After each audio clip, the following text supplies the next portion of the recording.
네, 하나님께서 오늘 우리에게 주시는 말씀 시편 2편 1절에서 12절 말씀입니다. 시편 2편 1절에서 12절 말씀. 앞에도 있지만 성경책이 있으신 분들은 한번 찾아보시면 좋겠습니다. 한 절씩 교독하도록 하겠습니다. 어찌하여 이방 나라들이 분노하며 민족들이 헛된 일을 꾸미는가? 사람들이 서로 꾀하여 여호와와 그의 기름 부음 받은 자를 대적하며 우리가 그들의 맹 것을 끊고 그의 결박을 벗어버리자 하는도다. 하늘에 계신 이가 웃으시며 주께서 그들을 비웃으시리로다. 그때의 분을 바라며 진노하사 그들을 놀라게 하여 이르시기를 내가 나의 왕을 내 거룩한 산 시온에 세웠다 하시리로다. 내가 여호와의 명령을 전하노라. 여호와께서 내게 이르시되 너는 내 아들이라. 오늘 내가 너를 낳았도다. 내가 이방 나라를 내 유업으로 주리니 내 소유가 땅끝까지 이르리로다. 내가 철장으로 그들을 깨뜨리며 질그릇같이 부수리라 하시도다. 그런즉 군왕들아 너희는 지혜를 얻으며 세상의 재판관들아 너희는 교훈을 받을지어다. 여호와를 경외함으로 섬기고 떨며 즐거워할지어다. 그의 아들에게 입맞추라. 그렇지 아니하면 진노하심으로 너희가 길에서 망하리니 그의 진노가 급하심이라. 여호와께 피하는 모든 사람은 다 복이 있도다. 아멘. 네, 이제 가을이 다가와서 그런지 기침하는 우리 신우들이 있는 것 같습니다. 몸 관리 잘 하셔서 감기도 잘 이겨내면 좋겠습니다. 오늘 설교 제목이 뭔지 아시는 분 있을까요? 설교 제목? 네. 주보 매번 이렇게 우리 카톡방에 올려주는데 우리 설교 제목 한번 다 같이 읽어봅시다. 여러분 주보 보고 시작. 네, 키스 더 선. 네, 아주 간단합니다. 제가 퀴즈 하나 낼 텐데 이거 맞추는 분에게 작은 선물 하나 드릴게요. PPT 한번 보여주실래요? 다음 세 영화의 공통점은 무엇인가? 예. 바로 어떻게? 네. 공주가 나온다, 출연한다. 예. 이것도 맞는 말인데 제가 원하는 답은 아니고 그러면 왕자도 나오겠네요. 네. 이 세 이야기 스토리에 있어서 정말 핵심적인 그런 반전이 있는데 그게 무엇인가를 묻는 거예요. 네. 어제 모임에도 이렇게 나왔는데 어제 따로 알려준 거 절대 아니거든요. 전혀 안 알려줬는데 아주 답을 말씀해 주셨습니다. 네, 왕자와 공주가 등장하는데 여기 등장인물들이 전부 다 어때요?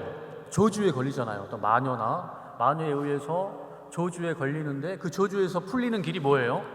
정말 사랑하는 사람을 만나가지고 그 사랑하는 사람의 사랑이 담긴 그 다음 PPT 넘기면 사랑이 담긴 키스와 함께 그 저주가 풀리면서 죽었던 그 생명이 다시 살아나는 그런 이야기. 디즈니사에서 이런 영화를 이렇게 만들었어요. 그죠? 키스를 통해서 생명이 회복되는 그런 이야기인데 훌륭합니다. 혹시 모태신앙인가요? 모태신앙이 못한 것만 아니군요. 이렇게 잘하시는 모태신앙도 있다는 것 오늘 이렇게 보게 됩니다. 네. 영화가 주는 공통적인 교훈은 방금 우리 형제가 말한 것처럼 진심 어린 그 사랑이 담긴 키스를 통해서 그 사람의 입술과 입술이 접촉되면서 이 사람 안에 있는 생명이 죽은 생명에게, 저주받은 생명에게 들어가서 살아나는 그런 이야기를 담은 거죠. 진정한 사랑이 저주를 깨트리고 다시 생명을 얻게 한다는 이 스토리. 오늘 이 본문을 묵상하고 설교를 준비하면서 이 디즈니의 영화들이 떠오르는 거예요. 이런 영화들이. 미녀와 야수도 마찬가지잖아요. 저주에 걸려서 공주가 그 한 자매가 한 여자가 그 야수에게 키스를 했을 때 저주가 풀려서 왕자가 되는 그런 이야기. 저는 이 이야기들을 보면서 오늘 본문 속에 나오는 메시아에 관한 예수님에 관한 이야기, 그 예수님의 성경에 기록된 이야기도 정말 이것과 비슷하다라는 생각이 들면서 이런 키스를 통해서 회복되는 이야기, 이 원조는 디즈니에 있는 것이 아니라 바로 성경에 기록된 예수님 이야기가 원조다라는 생각을 해보게 됩니다. 왜 그러냐면은 여러분, 예수님께서 그 사복음서에 기록된 내용들을 보면은 예수님께서 사람들이 저주받아가지고 자기 마을에서 살 수 없게 해서 내쫓은 사람들이 있었어요. 그 사람들이 예전에는 문둥병자라고 했는데 지금은 나병 환자라고도 하고 또 뭐라고도 말하죠? 또 다른 용어가 있는데 아무튼 나병 환자들, 그 사람들은 그 당시 사람들은 저주받은 사람으로 여김받았습니다. 그리고 전염병이기 때문에 다면은 옮긴다는 그런 게 있기 때문에 마을을 벗어나서 성 밖에 살았어요. 근데 그 사람들에게 예수님께서 다가가셔서 나병 환자에게 손을 대자 어떤 일이 벌어집니까? 나병 환자가 깨끗해지는 거예요. 성경에 그런 이야기가 참 많이 있어요. 그리고 혈루증 여인 누가복음 8장인가요? 혈루증 여인을 보면 이야기를 보면은 몸에서 계속 피가 나는 거예요. 멈추질 않는 거예요. 피가 계속 나는 것은 이스라엘 사회에서 부정한 자거든요. 부정한 자. 그 사람이 닿는 모든 곳이 다 부정하는 거예요. 의자에 앉으면 그 의자가 부정하고 다 부정해서 멀리 하는데 그 여인이 예수님이 자기 마을에 지나간다는 소식을 듣고 몰래 나가면 안 되는데 몰래 나가가지고 예수님의 옷자락에 손을 딱 댑니다. 옷자락에 손을 딱 대니까 그 즉시 혈류의 근원이 회복되는 그 이야기가 성경에 기록되어 있죠. 그리고 그 이야기와 동시에 맞물려서 야이로의 딸, 한 12살 정도 된 야이로의 딸이 있었는데 열병으로 죽었어요.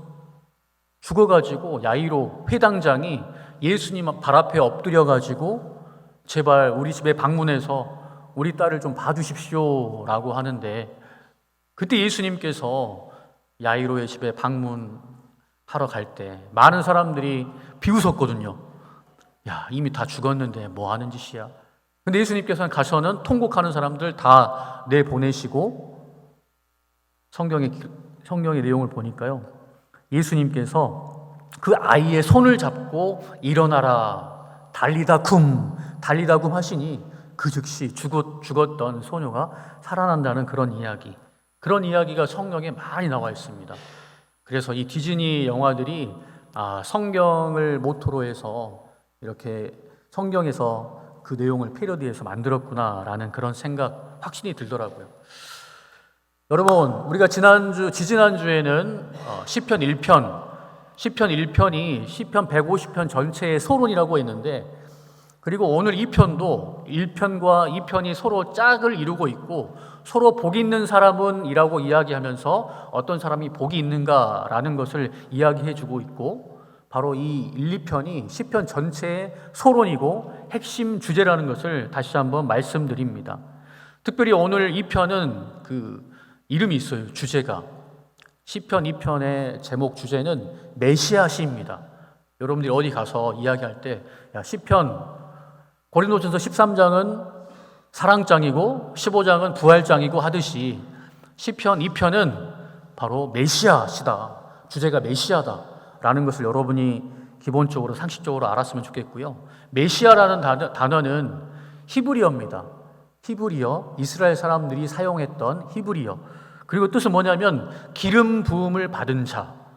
여러분 언제 기름을 부음을 받냐면 이스라엘에서 왕을 세울 때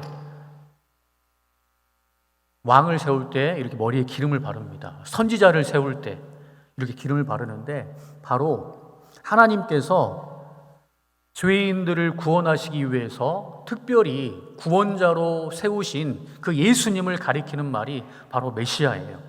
메시아. 즉 하나님께서 죄의 저주 아래에 놓인 인간을 구원하시기 위해서 이 땅에 보냄받은 자, 그게 메시아고 그분이 바로 예수 그리스도이신데 이 시편 2편에 예수 그리스도에 관한 이야기가 담겨져 있다는 것입니다. 시편 1편에서 복 있는 사람은 여호와의 율법을 주야로 묵상하는 자가 복 있다고 했거든요. 여호와의 율법, 다시 말하면 여호와의 말씀, 그 말씀은 곧 무엇일까요? 요한복음 1장 1절에서 말씀한 것처럼 태초에 말씀이 하나님과 함께 계시더라. 그 말씀이 하나님과 함께 있다고 하시면서 그 말씀이 육체를 입고 이 땅에 오셨다.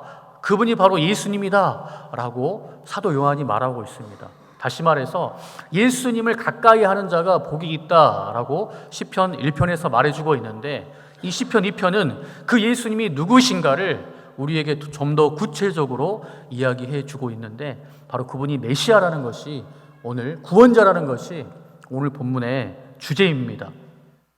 그렇다면 오늘 본문에서 왜 메시아를 가까이 하는 자가 복이 있는지 그 이유를 한번 여러분과 살펴보기 원하는데요.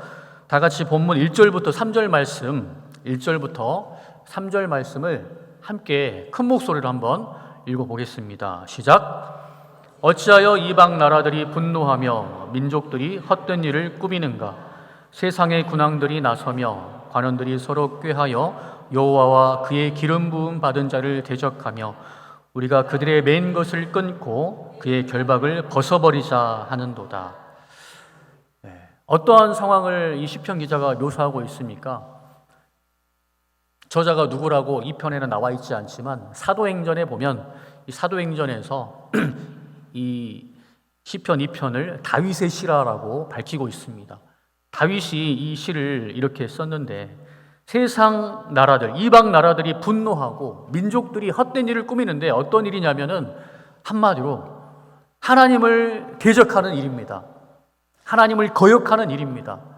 하나님 없이, 하나님은 없다, 신은 없다, 내가 신이고 내가 곧 신이고 내 주먹이 곧 신이다, 이런 믿음, 이것도 믿음이죠.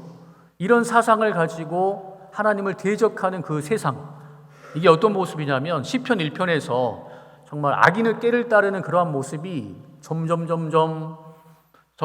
번성해서 이제는 악인을 넘어서 국가, 지도자, 정부, 권력마저도 부패한 모습을 보여주고 있습니다. 이렇게 부패, 죄가 가득한 모습을 이렇게 묘사하고 있어요. 나라와 민족들이, 이 땅의 권세자들이 자신을 지으신 창조주를 대적하는 그러한 상황. 여러분, 왜 그럴까요? 어둠은 빛을 싫어하고 죄인은 거룩하신 하나님을 자동적으로 멀리하는 그런 본성 때문입니다. 이 세상이 죄와 저주 아래, 사탄의 권세 아래 있기 때문이라고 성경은 말하고 있어요. 여러분, 초기 기독교 로마 황제 가운데서 기독교를 가장 싫어했던 왕이 있는데, 혹시 세계 역사 시간에 혹시 기억나는 사람 있나요? 로마 10대 박해 배우면서 어떤 황제가 있는데, 안티크리스천 중에서 안티크리스천, 완전히 킹 왕짱, 기독교를 너무나도 박해에 심하게 했던 사람이 있었는데, 3, 4세기 로마 황제 이름이 디오클레시안, 245년에서 313년까지 제위했던 디오클레시안인데, 역사상 가장 기독교를 싫어했던 황제 중에 하나입니다. 그가 만들었던 메달, 동전 메달에는 이런 글귀가 있었다고 합니다. 기독교라는 이름이 사라지다. 자기가 기독교인들 다 처형시켜버리고 사자밥이 되게 하고 이렇게 길가 가로등 화형시켜버리니까 기독교가, 자기가 기독교를 다 이렇게 없앴다라고 동전에다가 쓴 거예요. 메달에다가 이렇게 쓴 거예요. 근데 여러분 어때요? 그리고 또 그가 만든 또 동전, 또 기념비에는 이런 글도 있다고 합니다.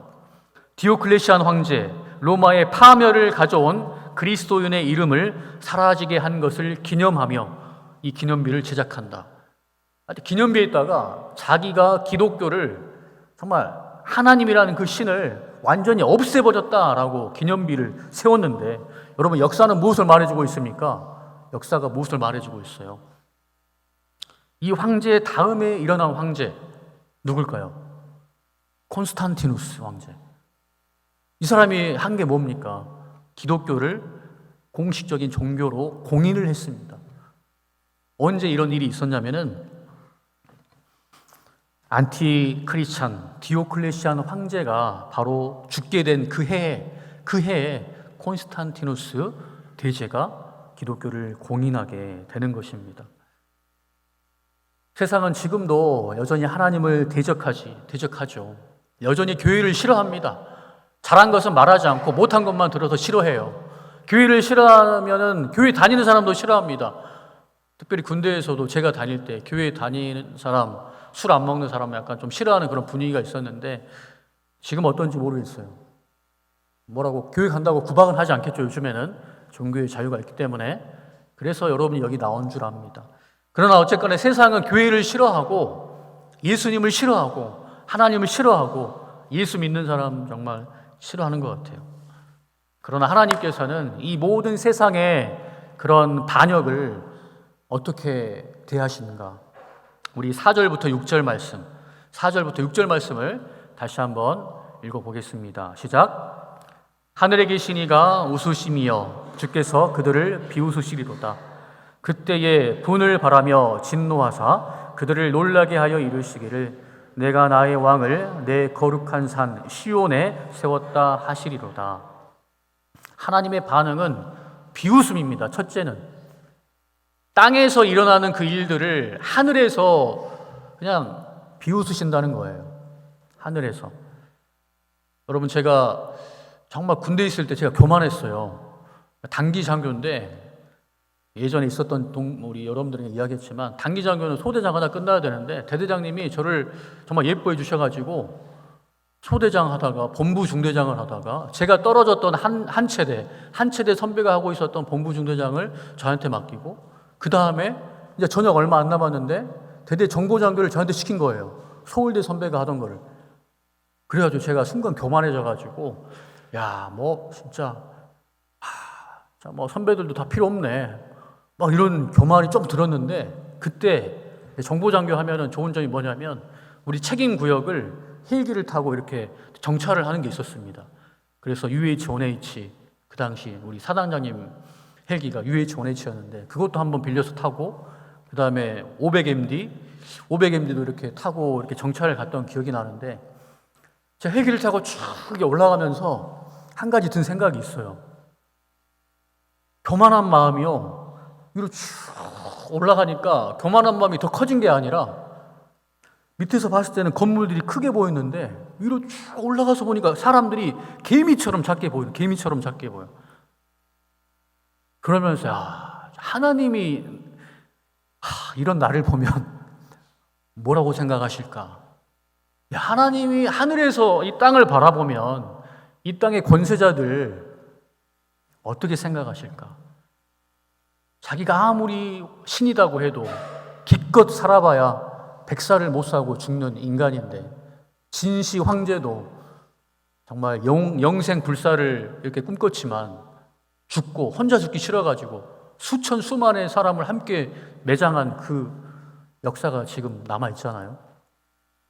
그러면서 하나님께서 비웃으신다는 말에 그 의미를 어느 정도 짐작할 수가 있겠더라고요. 그러면서 하나님은 비웃음 다음에 뭐냐면 하나님의 반응은 그러한 죄악된 세상, 창조주 하나님을 거역하고 대적하는 그 세상을 향해서 진노하신다고 말합니다. 진노. 여러분, 진노 어때요? 진노. 그 당시에 왕이 진노한다 하면 완전 가문이 풍지박산 3대를 멸할 수 있는 예전 왕시대를 생각해 보면 그렇잖아요. 근데 하나님께서 진노하셨는데 여러분이 오늘 이 진노 이거를 여러분이 가슴에 새기고 돌아가면 좋겠어요. 하나님의 진노는 어떠한 진노인가? 하나님은 대적하는 이 백성들을 어떻게 진노 표시하는가?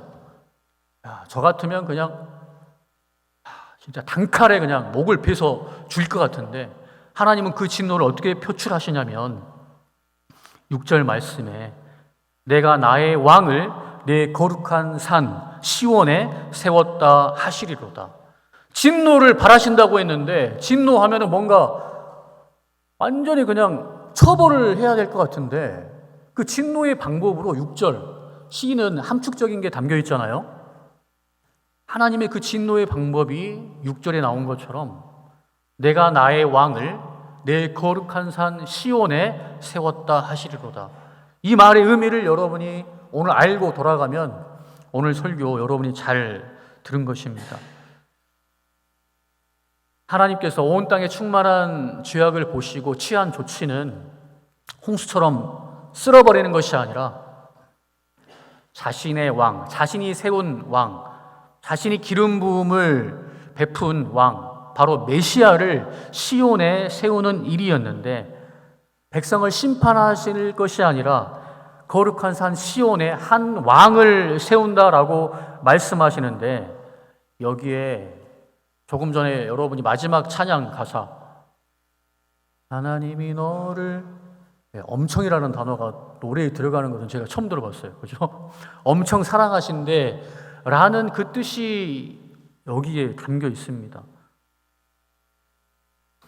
대적하는 무리들을 대하시는 하나님의 방법은 왕을 세워서 하나님의 그 진노를 그 왕에게, 기름 부음 받은 자에게 쏟으시는 그 모습, 그리고 쏟으심으로 말미암아 자신을 거역하고 대적하는 백성들에게 구원의 길을 여시는 방법을 하나님께서 택하신 거예요. 여러분,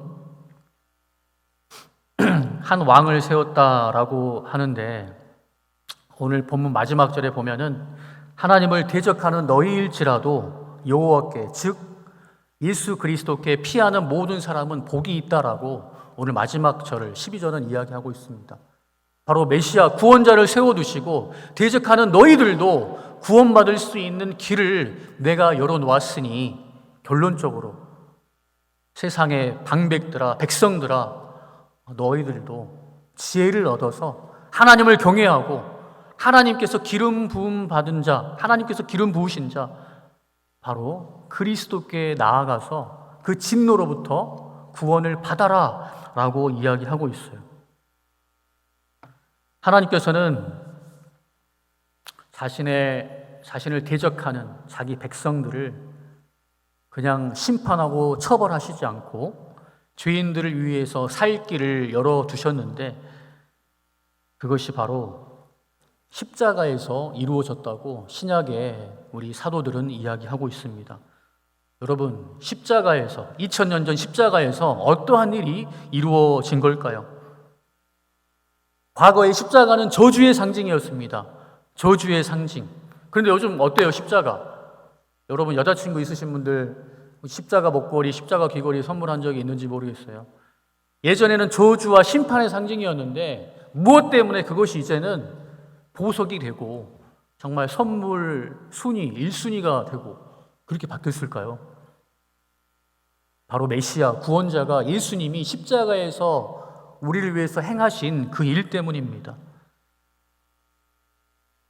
특별히 예수님이 이 땅에 오시기 전 700년 전에 이사야 선지자가 메시아가, 구원자가, 기름 부음 받은 자가 이 땅에 오면 어떠한 일을 행할 것이다 라는 것을 700년 전에 예언한 내용이 있거든요.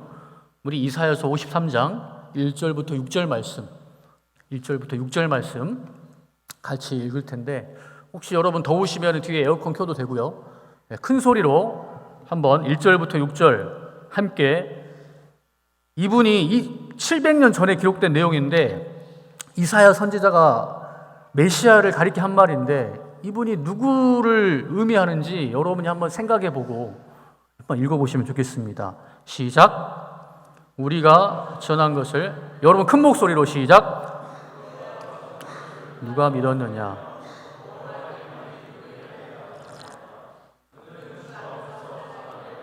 연한 숨 같고 마른 땅에서 나온 뿌리 같아서 고운 모양도 없고 풍채도 없은즉 우리가 보기에 흠모할 만한 아름다운 것이 없도다.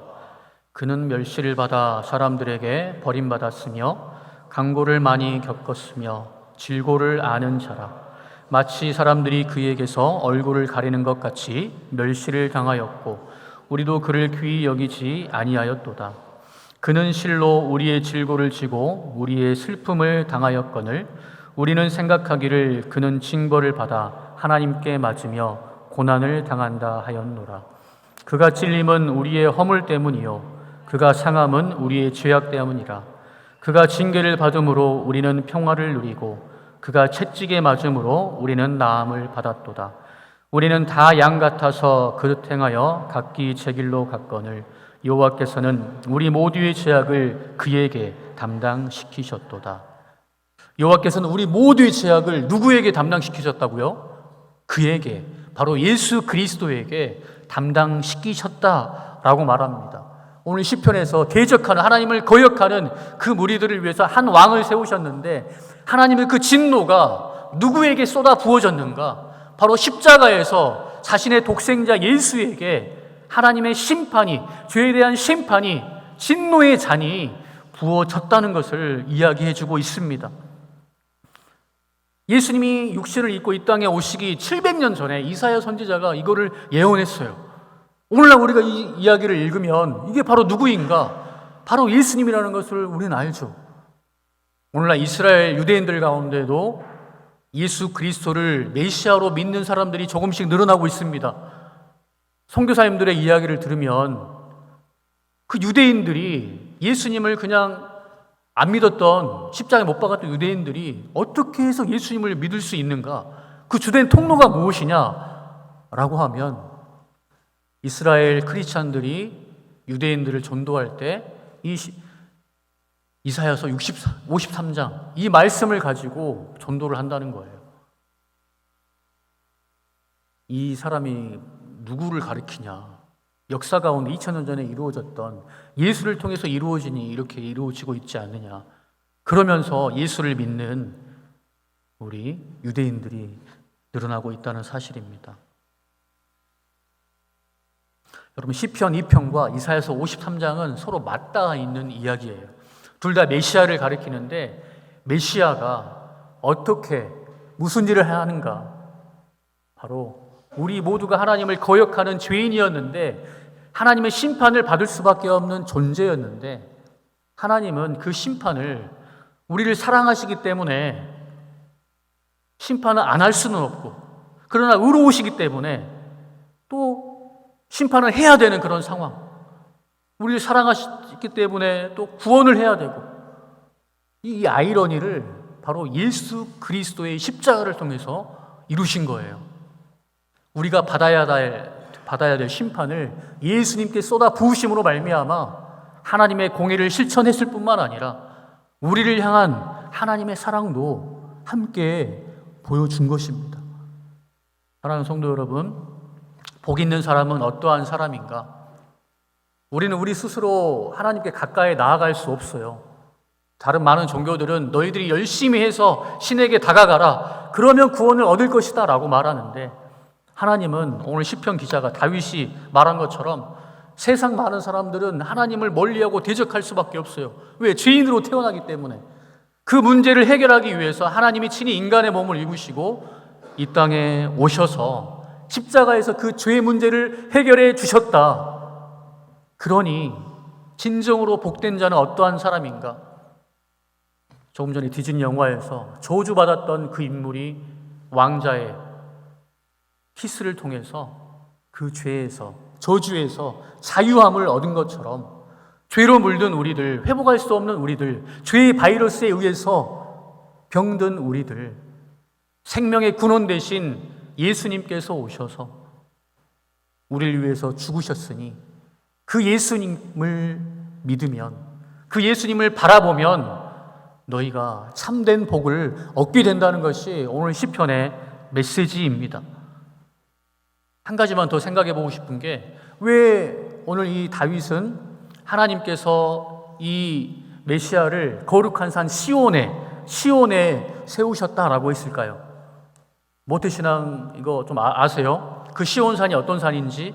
하나님께서 시온산에 메시아, 구원자를 세울 것이다. 시온산이 어떤 산이었는가? 첫 번째는 아브라함이 자신의 사랑하는 아들, 100세에 낳은 아들 이삭을 하나님께 번제로 드리려고 했던 곳입니다. 하나님께서 아브라함의 믿음을 테스트하시기 위해서 처음에는 별 볼 일 없는 겨자씨만한 그런 믿음만 가지고 있었는데 그를 믿음의 조상으로 세우시고자 테스트했던 곳이 바로 시온이에요. 시온산, 모리아산이 바로 시온산이거든요. 모리아산에서 이삭을 번제로 드리려고 했는데 하나님께서 됐다, 내가 설마 그거 시키겠냐? 이방 신들이나 그걸 시키지. 내가 먼 훗날에 너희들을 죄에서 구원하시기 위해서 내 아들을 이곳에서 번제로 번제로, 화목제로 삼을 것이다. 이 메시지가 담겨 있죠. 두 번째 시온산은 어떤 사건입니까? 바로 다윗이 온 이스라엘의 왕이 되었을 때 교만한 마음이 들어가지고 인구 조사를 합니다. 내 군대가 얼마나 많는지 한번 헤아려 봐야 되겠다. 인구 조사, 20살 이상 군대 나갈 수 있는 사람의 수를 세는 거예요. 이미 하나님께서 충분히 축복을 해주셨는데 교만해가지고 내가 이렇게 왕이 됐는데 내 군사가 얼마나 될까? 근데 하나님께서 그것을 교만함으로 보시고 그를 징벌합니다. 그러면서 세 가지 선택을 하는데 무엇을 선택하냐면은 전염병이 돌아서 전염병을 그가 선택하고 전염병이 일어났을 때 수만 명이 죽게 돼요. 그때 그 전염병을 막고자 했던 사건, 아리우나의 타작 마당에서 제단을 쌓고 거기에서 번제를 드립니다. 제사를 하나님께 올려드리자 다윗이 회개하고 번제를 드리자 하나님의 저주가, 하나님의 재앙이 끊긴 곳이에요. 그리고 백성이 살게 된 그곳, 그리고 마지막으로 솔로몬 왕이 성전을 세운 곳이 시온이죠. 그리고 신약에 와서 예수님께서 바로 그 시온산, 시온이 예루살렘이기도 하고요, 바로 모리아산이기도 하고요, 바로 그곳에서 예수님께서 하나님의 진노를 친히 받으시고 저와 여러분이 받아야 할 죄를 대신 짊어지시고 심판을 당한 곳이 바로 시온입니다. 말씀을 이제 맺겠습니다. 우리 10절부터 12절 말씀 함께 읽어보겠습니다. 10절부터 12절, 10절부터 12절 말씀, 오늘 본문이 여러분에게 주신 하나님 메시지인데 10절부터 12절 한번 읽어보겠습니다. 시작. 그런즉 군왕들아 너희는 지혜를 얻으며 세상의 재판관들아 너희는 교훈을 받을지어다. 여호와를 경외함으로 섬기고 떨며 즐거워할지어다. 그의 아들에게 입맞추라. 그렇지 아니하면 진노하심으로 너희가 길에서 망하리니 그의 진노가 급하심이라. 여호와께 피하는 모든 사람은 다 복이 있도다. 그 아들에게 입맞추라라고 말씀하십니다. 고대 사회에서 입맞춤, 전쟁이 일어났다고 합시다. 두 나라가 전쟁이 일어났는데 한 왕이 패했어요. 그러면 패한 왕은 승리한 왕 앞에 엎드려서 그의 발에 키스를 합니다. 복종을 의미합니다. 여기서 그 아들에게 입맞추라라는 것은 예수 그리스도를 구원자여 삶의 주인으로 영접하라, 믿어라 라는 의미입니다. 그것이 심판에서 생명으로, 구원으로 얻게 되는 유일한 길이기 때문입니다. 제가 주보에도 이렇게 썼는데 C.S. 루이스가 말했어요. 하나님은 세상을 침공하실 것이다. 하나님은 반드시 여러분 다시 오실 거예요. C.S. 루이스의 글 한번 띄워주실래요? 제가 한번 읽어보겠습니다. 하나님은 세상을 침공하실 것입니다. 그런 일이 일어나는 날은 바로 끝나는 날입니다. 극작가가 무대 위로 걸어 나오면 연극은 끝난 것입니다. 이때 하나님은 변장하지 않는 모습으로 나타나십니다. 그 모습은 너무나도 압도적이어서 피조물들은 저마다 거역할 수 없는 사랑에 뒤덮이던지 거역할 수 없는 공포에 뒤덮일 것입니다. 그때야 어느 편에 설 것인지 선택하려 들면 이미 늦습니다. 전 저와 여러분들이 오늘 복음의 메시지를 듣고 예수 그리스도를 마음에 영접하고 이미 믿은 사람이라면 흔들리지 않고 그 믿음을 굳게 붙들고 모든 어려운 상황 가운데에서 예수님을 피난처로 삼아서 예수님을 의지하며 나아가는 여러분 되기를 소망합니다. 제가 어제 팔려단 신호들 2명 토요 모임 와서 데려다 주는데 보니까 팔려단 앞에 보면은 오늘 팔려단 친구들 고생 많았어요. 청년교회로 갔다가 여기 온다고 정말 수고 많았는데 특별히 여러분들 때문에 오늘 탕수육까지 또 주문해서 먹도록 하겠습니다. 고생했어요. 여러분들 보니까는 딱 나올 때 뭐가 있어요? 나올 때 보면 노란 표. 처음에 갔을 때 벼가 그냥 파릇파릇했는데 지금은 점점 익어가지고 고개를 숙이고 있더라고요. 여러분 벼가 익어가면 어떤 일이 벌어집니까? 그 다음에 뭐가 들어가죠? 예전에는 낫. 추수하죠. 지금은 이제 탈곡기가 와가지고 쭉 하는데 어떻게 합니까? 분류를 해요, 분류를. 알곡은 곡식창고에, 쭉정이는 불에 태워버립니다. 하나님께서, 예수님께서 다시 오시는 재림의 날에 이러한 일이 있을 거예요. 여러분이 악인의 편에 서실 것인가, 복된 자의 자리, 예수 그리스도에게 입맞춤으로 주님을 믿고 의지하며 살 것인가. 여러분이 군생활 동안, 특별히 오늘 다시 한번 그 예수 그리스도를 마음으로 영접하시고 구원받은 자로서 힘있게 살아가는 여러분 되시기를 주님의 이름으로 축원합니다. 우리 다 함께 자리에서 일어나서 우리 예수님은 누구시